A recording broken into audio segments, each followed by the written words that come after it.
I would have liked to follow my usual procedure in lecturing to the kind members of the Anthroposophical Society, and to have addressed this gathering on purely anthroposophical matters. The whole course the meetings have taken, however, and the things that have been happening in the past few days, have made me decide to confine my comment to questions of immediate interest to this assemblage. I hope there will be other opportunities to speak on more specifically anthroposophical subjects, if not to all of you at once, then at least on several occasions to smaller groups. The goal of this pair of lectures is to show how anthroposophy can really become wisdom to live by, how it can influence our day-to-day intentions and attitudes. I shall therefore devote myself to laying an anthroposophical foundation on which to approach the problems we shall be dealing with here. Yesterday I spoke from that angle about community building in the Anthroposophical Society. Today I want to continue and to add something on the subject of the contribution that an anthroposophical view of the world makes to living life in a more adequate way than one could do without it. In order to show you the opposite side of the matters discussed yesterday, I am taking as my starting point something well known to everybody familiar with the history of societies built on foundations similar to those on which our own society is based. A little later on, I will also characterize some of the differences that distinguish the Anthroposophical Society from every other. But for the moment, I want to point out that there have been a great many societies that have based their existence on one or another method of attaining insight into the spiritual world, though the level reached was influenced considerably by various historical settings and the particular characteristics and capacities of the groups of people who participated. One finds every shading and level in the wide variety of societies, which covers the whole range, from a really serious and significant level down to that of charlatanism. But one thing is well known to anyone acquainted with the history of such societies. That is, that a certain moral atmosphere is always created, and indeed necessarily so, when certain conditions exist. One could describe this atmosphere as being that of a real, genuine striving for brotherliness among the members of such a society. This goal is usually listed among the precepts or in the statutes of these societies, and, as I said, necessarily so, brotherliness being one goal and insight into the spiritual world. Brotherliness being one goal and insight into the spiritual world the other. Now, the thing that people familiar with the history of such societies know is that these societies built on brotherliness and spiritual insight are the worst beset with conflicts. They present the widest opportunities for fighting, for partings of the way, for splitting up into separate factions within the larger group, for group resignations, for sharp attacks on those who stay and those who leave, and so on. In short, human strife is at its most rampant in groups dedicated to brotherhood. This is a strange phenomenon, but anthroposophical insight enables us to understand it. What I am presenting in these two lectures is also part of the system of anthroposophy, if you will forgive me the pedantic term. So, though this lecture will not be a general discussion, it will still be an anthroposophical one, shaped with special reference to our meetings. If we return to the matters brought up yesterday, we find three levels of experience among the phenomena of human consciousness. We find people either asleep or dreaming, who, in a state of lowered consciousness, experience a certain world of pictures that they take to be real while they are sleeping. We know that these people are isolated from others inhabiting the physical world in common with them. They are not sharing common experiences. No means exist of conveying what they are experiencing. We know, further, that a person can go from this state of consciousness to that of everyday awareness, can be awakened to it by external nature, and this includes the natural exterior of other people, as I described yesterday. A certain degree of community feeling is awakened simply as a result of natural drives and the ordinary needs of life, and languages come into being in response to it. But now let us see what happens when these two states of consciousness get mixed up together. So long as a person continues in completely normal circumstances, and is able, by reason of a normal psychic and bodily condition, to keep his isolated dream experience separated from his shared experience with others, he will be living acceptably in his dream world and in the world of reality. But let us assume that due to some psychological quirk, and it would have to be considered such, a person finds himself in a situation where, though he is in a day-waking state of consciousness, involved in a common life with others, he is not having the same feelings and ideas as his companions. Let us assume that the pathological condition he is in causes him to project into his waking consciousness a world of feelings and ideas similar to those of dream life. Instead of developing logically ordered thoughts, he produces a pictorial world like the picture world of dreams. We call such a person mentally ill. But for the moment, the thing of chief interest to us is that this person does not understand the others, and unless they are looking at him from a medical pathological angle, they cannot understand him either. At the moment when the state of mind prevailing at this lower level of consciousness is carried over to a higher level, a person becomes a crass egotist in his relations with his fellow men. You need only think this over to see that a person of this kind goes entirely by his imaginings. He comes to blows with the others because they cannot follow his reasoning. He can commit the wildest excesses because he does not share a common soul world with other human beings. Now let us move on from these two states of consciousness to the two others. Let us contrast the everyday state of consciousness, to which we are guided by the natural course of external events, with that higher one that can, as I showed yesterday, awaken the fact that a person wakes not just in the encounter with the natural aspect of his surrounding, but also in the encounter with the inner being of the other person. Though one may not ordinarily be fully and immediately aware of it, one does waken to such a higher level of consciousness. Of course, there are many other ways of entering the higher worlds, as you know from my book titled Knowledge of the Higher Worlds, but for the period of time one is privileged to spend with others in that way, one can find oneself in a position to understand and witness things one would otherwise not understand or witness. One is presented with the possibility of living in the element that those who know the spiritual world describe in terms applicable to that world, the possibility of speaking of the physical, etheric, and astral bodies and the ego, of repeated earth lives and their karmic aspects. Now at this point there is a possibility of the whole state of mind of ordinary consciousness being carried over into the spiritual world one thus enters and applied to it. This is the same thing that happens on another level when the state of soul of a person, absorbed in dream pictures, is projected into ordinary life. One turns into an egotist in the most natural way. This occurs if one fails to realize that everything in the higher worlds of the spirit has to be looked at in an entirely different way than one looks at the sense world. One must learn to think and feel differently.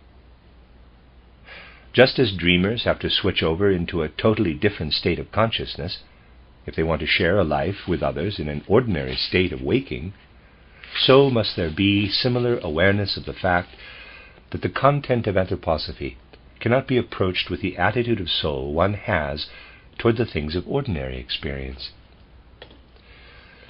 That is the root of the problem of reaching any understanding and agreement between the everyday consciousness, which is also that of ordinary science, and the consciousness anthroposophy makes possible. When people come together and talk back and forth, one with the ordinary consciousness exemplified in the usual scientific approach, and the other with a consciousness equal to forming judgments that accord with spiritual reality, then it is exactly as though a person recounting his dreams were trying to reach an understanding with someone telling him about external facts. When a number of people meet in an ordinary state of consciousness and fail to lift themselves and their full life of feeling to the supersensible level, when they meet to listen in a merely ordinary state of mind to what the spiritual world is saying, there is a great and immeasurably great chance of their coming to blows, because all such people become egotists as a natural consequence. There is, to be sure, a powerful remedy for this, but it is available only if the human soul develops it.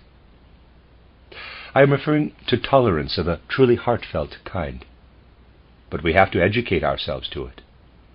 In a state of everyday consciousness, a little tolerance suffices most people's needs, and social circumstances put many a situation right again. But where the ordinary everyday state of mind prevails, it often happens that people talking together are not even concerned to hear what the other is saying. We all know this from our own personal experience.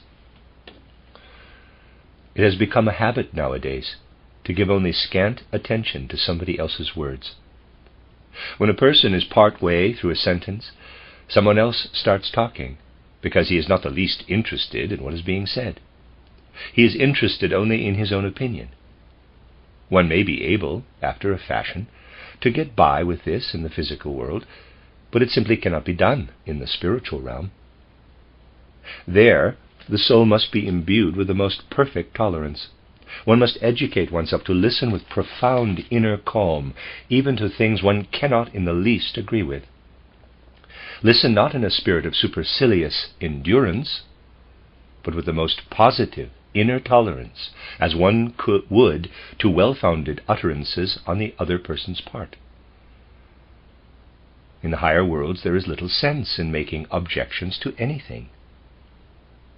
A person with experience in that realm knows that the most opposite views about the same fact can be expressed there by, let us say, oneself and someone else.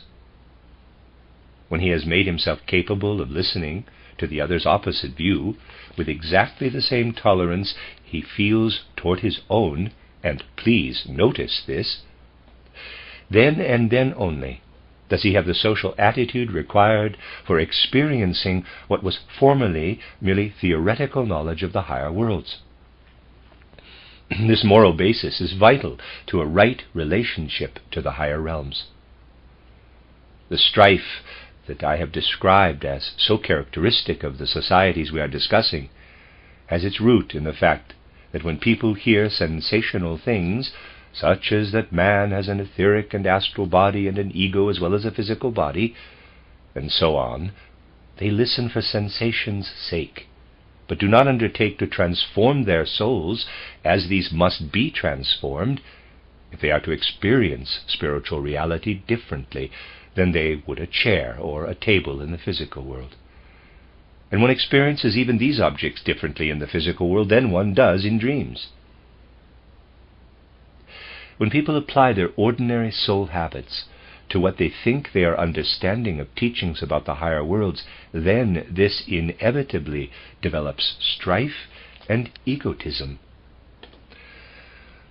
Thus it is just by grasping the true nature of the higher worlds that one is led to understand how easily societies with a spiritual content can become involved in conflicts and quarreling, and how necessary it is to educate oneself to participation in such groups by learning to tolerate the other person to an immeasurably greater degree than one is used to doing in situations of the physical world. To become an anthroposophist, it is not enough to know anthroposophy from the theoretical side. One's whole approach has to be transformed in certain ways. Some people are unwilling to do this. That resulted in my never being understood when I said that there were two ways of occupying oneself with my book titled Theosophy, for example. One way is to read or even study it, but with the usual approach and making the judgments that approach engenders. One might just as well be reading a cookbook as Theosophy, for all the qualitative difference there is. The value of the experience is identical in both cases, except that reading Theosophy that way means dreaming rather than living on a higher level. When one thus dreams of higher worlds, the impulses one receives from them do not make for the highest degree of unity or the greatest tolerance. Strife and quarreling take the place of the unity that can be the reward of study of the higher worlds, and they keep on spreading. Here you find the cause of the wrangling in societies based on one or another method of gaining insight into the spiritual world. I said that the various paths, described in part in Title Knowledge of the Higher Worlds, lead into the spiritual world. Now, when a person has to concern himself intensively with seeking knowledge of those higher worlds, this requires his developing a certain attitude of soul, as you will understand from what I have been explaining in this pair of lectures, though in quite another connection. A true spiritual investigator has to have a certain attitude of soul. One cannot find one's way to truth in the spiritual realm if one is constantly having to give one's attention to what is going on in the physical world in ways quite proper to that sphere. If one has to occupy oneself with matters requiring the kind of thinking suited to the physical realm. Now, you will agree that a person who gives his fellow men a reliable account of things in the spiritual world, a person justified in calling himself a spiritual investigator, in the sense in which the other sciences use that term, needs a lot of time for his research. You will therefore find it natural that I too need time to do the research that enables me, little by little, to present anthroposophy or spiritual science in an ever-widening perspective in my lectures. Now, if one goes one's way alone, one can, of course, make time for this within the framework of one's destiny. For a person who is a genuine spiritual investigator and wants to give his fellow men a trustworthy account of what he discovers in the spiritual world, will, as is natural, form the habit of ignoring his opponents. He knows that he has to have opponents, but he is not bothered by their objections to his statements. He could think up the objections himself. So it is natural for him to take the attitude that he is simply going to go his own positive way without paying much attention to anyone's objections, unless there is some special reason to do so. But this attitude is no longer tenable when one has joined forces with the Anthroposophical Society. For in addition to the responsibility one feels toward the truth, one has a further responsibility in relation to what the society, of which it is often said that it makes itself an instrument of that truth, is doing. So one has to help carry the society's responsibilities. This can be combined to a certain extent with the proper attitude toward opponents. Until 1918, that situation obtained with the society and myself.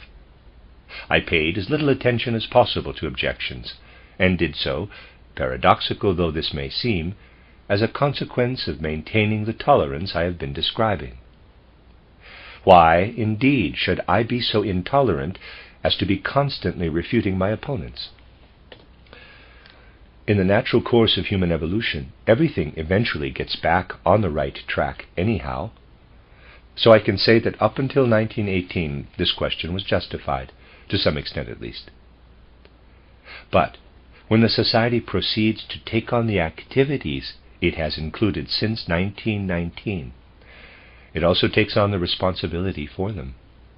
Their destiny becomes involved with that of the Society, and the Society's destiny becomes involved with that of the spiritual investigator. The spiritual investigator must either assume the burden of defending himself against his opponents, in other words, of occupying himself largely with matters that keep him from his spiritual research, since they cannot be combined with it, or else, to get time for his research, turn over the handling of opponents to those who have accepted a certain responsibility for the peripheral institutions. Thus, the situation in our society has undergone fundamental changes since 1919, and this for deeply anthroposophical reasons. Since the society, as represented by certain of its members, decided to launch these institutions, and since the foundation on which they are all based is anthroposophy, that foundation must now be defended by people who do not have to carry full responsibility for the inner correctness of the material that genuine research has to keep on adding, day by day, to the previous findings of spiritual investigation. A large proportion of our opponents consists of people in well-defined callings. They may, for example, have studied in certain professional fields where it is customary to think about things in some particular way. Thinking the way he does, such a person simply has to oppose anthroposophy. He doesn't know why, but he has to be an opponent, because he is unconsciously on the leash of the profession in which he has had his training and experience. That is the situation in its inner aspect. From the external standpoint, the question whether what has been established as the Anthroposophical Society is to flourish or decline requires that these opponents be dealt with. But the real leaders of the opposition know full well what they are about, for there are some among them who are perfectly familiar with the laws that govern spiritual research, even though their view of those laws and that of anthroposophy may differ. They know that their best means of keeping a person who needs peace to pursue his spiritual research from doing his work is constantly to bombard him with hostile writings and objections. They know very well that he cannot give his attention to both refuting them and carrying on his research. They try to put obstacles in his path with their opposition. The mere fact of their putting these attacks in writing is the hostile act. The people who know what they are doing are not so much concerned with the contents of such books as they are with using them as weapons to hurl at the spiritual investigator. And they are particularly intent on tricking and otherwise forcing him into the necessity of defending himself. These facts must be looked at completely objectively, and everyone who really wants to be a full member of the Anthroposophical Society ought to know them. A good many people are, of course, already familiar with what I have just been saying. The trouble is that some informed members habitually refrain from mentioning any such matters outside their circle. Experience has long shown that such a course cannot be maintained in the society. The society used to publish lecture cycles labeled, quote, "for members only," close quote. Here in Germany, and probably elsewhere too, one can go to public libraries and borrow these same cycles. All the cycles are available to non-members. One can tell from writings of our opponents that they too have them, though it may sometimes have been difficult to get hold of them. But people of this sort are far less apt to shy away from difficulties than is sometimes the case with anthroposophists. The secrecy that many societies still find it possible to maintain is simply out of the question in the Anthroposophical Society due to its special character as an institution based on the most modern concept imaginable. For its members are meant to remain free individuals. They are not bound by any promises. They can simply join the society as honest searchers after knowledge. I have no desire to make secrecy an aim. If that interested me, I would never suggest setting up a loose confederation of groups alongside the old Anthroposophical Society. For I predict, though without implying condemnation, that a great many more escape channels will be opened to the world at large by such a confederation, allowing egress to material that older members believe should be kept in their own cupboards. But the innermost impulse of anthroposophy cannot be grasped by people unwilling to see it put to work in complete accord with the most modern human thinking and feeling. It is therefore the more essential to understand what the prerequisites of such a society are. Now I want to bring up something that I will illustrate with an example taken from my own experience, though not in a spirit of foolish conceit. Last summer I gave a course of lectures at Oxford on the educational methods of the Waldorf School. Footnote titled The Spiritual Ground of Education, Oxford, August 16th to the 25th, 1922. End of footnote. An article appeared in an English journal that, though I cannot quote it verbatim, made the following point. It began by saying that a person who attended the lectures at the Oxford educational meetings without prior awareness of who Dr. Steiner was, and that he had some connection with anthroposophy, would not have noticed that a representative of anthroposophy was speaking. Such a person would simply have thought him to be a man speaking about pedagogy from a different angle than the listener's own. I was exceedingly delighted by this characterization, because it showed that there are people who notice something that is always my goal, namely to speak in a way that is not instantly recognized as anthroposophical. Of course, the content is anthroposophical, but it cannot be properly absorbed unless it is objective. The anthroposophical standpoint should lead not to one-sidedness, but on the contrary, to presenting things in such a way that each least detail can be judged on its own merits and its truth be freely recognized. Once, before the Oxford lecture cycle was delivered and the article about it written, I made an experiment that may not seem to you at all significant. In June of this year I attended the Vienna Congress and gave 2 cycles comprising 12 lectures. Footnote, the tension between East and West. End of footnote. I undertook to keep the word anthroposophy out of all of them, and it is not to be found there. You will also not find any such phrase as, quote, the anthroposophical worldview shows us this or that, close quote. Of course, despite this, and indeed especially because of it, what was presented was pure anthroposophy. Now I am not making the Philistine pedantic recommendation that anthroposophists should always avoid using the word anthroposophy. That is far from my intention. But the spirit that must inspire us in establishing right relations with the rest of the world can be found by looking in that general direction. That spirit should work freely in leaders active in the society. Otherwise I will again be held responsible for unanthroposophical things that are done in its name. Then the world would have some justification for confusing the one agent with the other. Here too the objective spirit of anthroposophy needs to be properly grasped and above all manifested in what is done.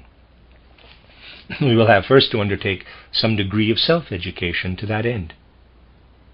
But self-education is needed in anthroposophical circles. Countless mistakes have been made in the past few years for want of it, with the launching of the peripheral institutions contributing to the problem. I state this simply as an objective fact, without meaning to accuse anyone personally. If the Anthroposophical Society is to flourish, every single one of its members is going to have to become fully aware of these facts. But this cannot happen under present-day social conditions, unless an effort is made to set up a lively exchange, even if only in the form of some such medium as a news sheet, conceived as a link between the Society's various centers of activity. But again, that would require every such circle, even if not every individual member, to develop a living interest in the concerns of the whole society, and particularly in its ongoing evolution. There has been too little of this. If the Anthroposophical Society did not exist, there would presumably still be a certain number of books on anthroposophy. But one would not have to be concerned, as a society is, with the people who read them. These people would be scattered all over the world, singly or in groups, according to their karma, but one would not have to have any external contact with them. The spiritual investigator is not in any fundamentally different situation, even in a society such as ours was up to 1918. But the situation changed at the moment when the Anthroposophical Society assumed responsibility for things that existed on the physical plane. I am putting all this in a much more plain-spoken way than I have on other occasions, but say them I did, in one form or another, when the peripheral institutions were being launched. I couldn't, of course, whisper them in every member's ear, and I don't know whether it would have helped if I had done that. But the society existed and had leaders. They should have seen to it that conditions in the society were such that it could include the various institutions without jeopardizing spiritual research. I will call this the negative aspect of community building, in contrast to the positive aspect I presented yesterday. I would like to add that everyone interested in creating community of the positive kind that I described from the standpoint of the prerequisites of its existence must be aware of the matters discussed today in relation to the Anthroposophical Society's life and progress. They must all be taken into consideration as affecting the various areas of anthroposophical life. In this connection, let me cite the following instructive example. I come back again to the tragic subject of the ruined Goetheanum. In September and October 1920, we held a 3-week course there, the first of the so-called high school courses. Yesterday, I described how the Goetheanum was built in a definite artistic style that was the product of an anthroposophical approach. How did this style originate? It came into being as a result of the fact that persons to whom we cannot be grateful enough undertook in 1913 to build a home base for what existed at that time in the way of anthroposophical works in a narrower sense, and what, again in that narrower sense, was still to issue from anthroposophy. They wanted to create a home for the staging of mystery plays, for the still germinal but nevertheless promising art of eurythmy, and above all for presentations of anthroposophy itself as these projected cosmic pictures derived from spiritual scientific research. That was my intention when these persons asked me to take initiatives in this connection. I saw it as my task to erect a building designed in a style artistically consonant with the work that was to go on in it. The Goetheanum was the outcome. At that time there were no scholars or scientists in our midst. Anthroposophy had indeed taken some steps in a scientific direction, but the development that was to include activity in the various professional fields among the society's functions had not yet begun. What developed later came into being as a direct outgrowth of anthroposophy, exactly as did the Waldorf school pedagogy, the prime example of such a process. Now, an artistic style had to be found to suit each such development. It was found, as I believe, in the Goetheanum. The war caused some delay in building. Then, in 1920, I gave the course of lectures just referred to. It was given at the behest of the professionals who had, meanwhile, joined the society and were such a welcome addition to it. They arranged a program and submitted it to me. In my belief, complete freedom reigns in the Anthroposophical Society. Many outsiders think that Steiner is the one who decides what is to go on in it. The things that go on most of the time, however, are such as Steiner would never have thought up. But the society does not exist for my sake. It exists for the members. Well, I sat there, all attentiveness, at this lecture series of September and October 1922. This is just an aperçu, not a criticism, and let my eyes range over the interior of the Goetheanum. In the Goetheanum Weekly, that's titled, I described how, in eurythmy, for example, the lines of the Goetheanum continued over into the eurythmist's motions. But according to the original intention, this should have been the case with everything done there. So I let my inner eye test whether the interior decoration, the architecture, the sculptured forms, the painting, harmonized with what the speakers were saying from the podium. I discovered something that people did not at that time have to be faced with, namely that everything I may call in the best sense a projection of the anthroposophical outlook, everything that had its origin in pure anthroposophy, harmonized marvelously with the Goetheanum. But in the case of a whole series of lectures, one felt that they should have been delivered only when the Goetheanum reached the point of adding a number of further buildings, each so designed that its style would harmonize with the special studies and activities being carried on inside it. In its destiny of almost 10 years, the Goetheanum really shared the destiny of the Anthroposophical Society, and one could readily become aware, by feeling out the way the architectural style harmonized or failed to harmonize with what went on in the building, that an inorganic element had indeed insinuated itself into the pure ongoing stream of the anthroposophical spiritual movement.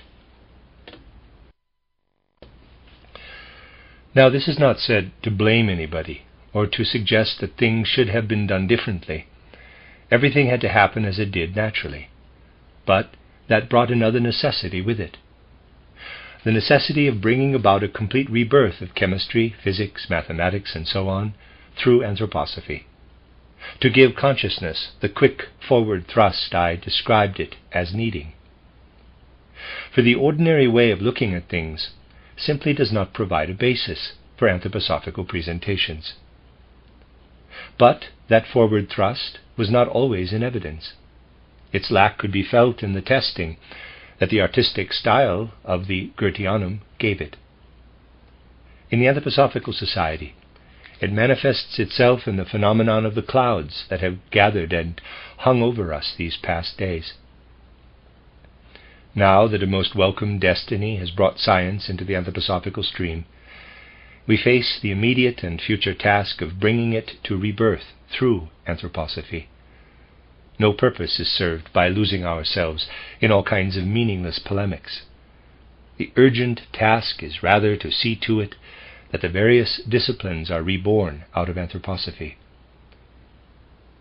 We had to make do somehow during the period when substitutes were the order of the day.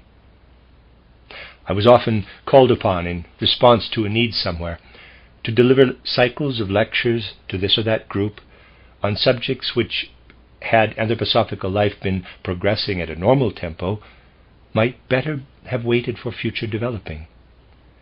Then these cycles became available. They should have been put to use in the first place as a means of helping the various sciences to rebirth through anthroposophy.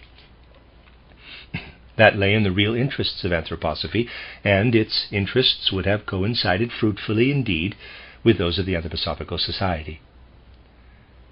People have to know all these facts. You see, my dear friends, in the course of the various seminars held here and there under the auspices of the high school, I repeatedly assigned problems that needed solving. At the last address I gave in the small auditorium of the Goetheanum during the scientific course, which was held at the end of 1922 and was to have continued there into 1923, I gave the mathematical physicists an assignment. I discussed how necessary it was to solve the problem of finding a mathematical formula to express the difference between tactual and visual space. There were many other occasions when similar matters were brought up. We were confronted with many urgent problems of the time, but they all needed to be worked out in such a thoroughly anthroposophical way as to have value for every single group of anthroposophists, regardless of whether tactual and visual space and the like meant anything to them. For there are ways in which something that perhaps only one person can actually do can be made fruitful for a great many others when it is clothed in some quite definite form. Thus the difficulties that have proliferated are a consequence of what I must call the exceedingly premature steps taken since 1919, and in particular of the circumstances that people founded all sorts of institutions and then didn't continue sharing responsibility for them, a fact that must be stressed again and again. These difficulties have given rise to the problematical situation now confronting us. But none of them can be laid at the door of anthroposophy itself. What my kind listeners should be aware of is that it is possible to be quite specific as to how each such difficulty originated. And it must be emphasized that it is most unjust to dismiss anthroposophy on account of the troubles that have arisen. I would, therefore, like to append to the discussion of just such deeper matters as these a correction of something that was said from this platform yesterday. It disturbed me because of my awareness of the things we have been talking about here. It was stated that people were not aware that the Anthroposophical movement could be destroyed by our opponents. It cannot be. Our opponents could come to present the gravest danger to the Anthroposophical Society, or to me personally, and so on. But the Anthroposophical movement cannot be harmed. The worst that could happen is that its opponents might slow its progress. I have often pointed out, in this and similar connections, that we must distinguish between the Anthroposophical movement and the Anthroposophical Society. My reason for saying this was not that the Society no longer needed to be taken into account, but that the Society is the vessel, and the movement its content. This holds true for the single member as well as for the Society. Here, too, full clarity and awareness should reign. Anthroposophy is not to be confused with the Anthroposophical Society, nor should the fact go unrecognized that developments of the past 3 or 4 years have meant for members a close interweaving of the unfolding destiny of anthroposophy with the Society's destiny. The two have come to seem almost identical, but they must nevertheless be sharply differentiated. There could, theoretically, have been a Waldorf school, even if the Society had not existed. But that could not have happened in reality, for there would have been no one to found and steer and look after the school. Real logic, the logic of reality, is quite a different thing than abstract logical reasoning. It is important that members of the Society understand this. A member ought to have some rudimentary realization, even if only on the feeling level, that insight into higher worlds has to be built on an awareness that supersensible experience differs greatly from experience of the ordinary physical world. Something in the physical world can seem just as right as a dream content does to the dreaming person. But the carrying over of things of one's dream life into situations of everyday waking consciousness nevertheless remains an abnormal and harmful phenomenon. It is similarly harmful to carry over into the consciousness needed for understanding the spiritual world convictions and attitudes quite properly adopted in ordinary waking consciousness. I can give you an instructive example. As a result of the way modern man has become so terribly caught up in intellectuality and a wholly external empiricism, even those people who are not especially at home in the sciences have taken up the slogan, "Prove what you are saying."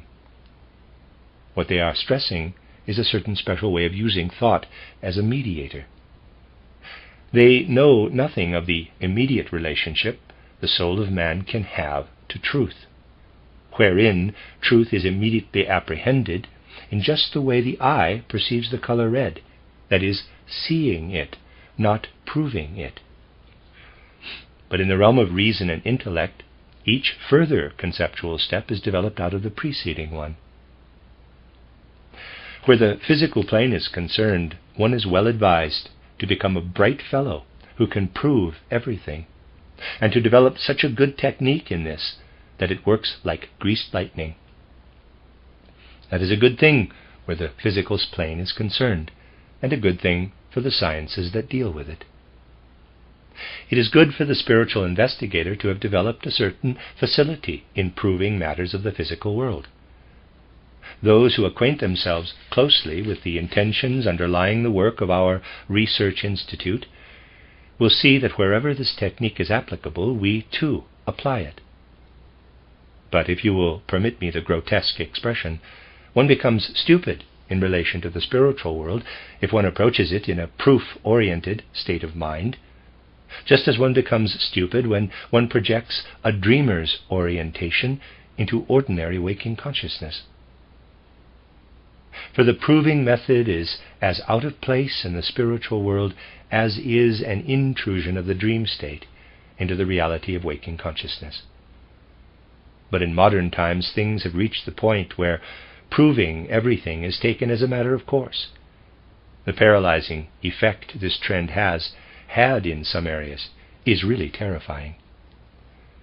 Religion, which grew out of direct vision, and in neither its modern nor its older forms was founded on anything susceptible of intellectual rational proof, has now become proof-addicted rationalistic theory, and it is proving in the persons of its extremer exponents that everything about it is false. For just as it is inevitable that a person becomes abnormal when he introduces dream concerns into his waking consciousness, so does a person necessarily become abnormal in his relationship to higher worlds if he approaches them in a way suited to the physical plane.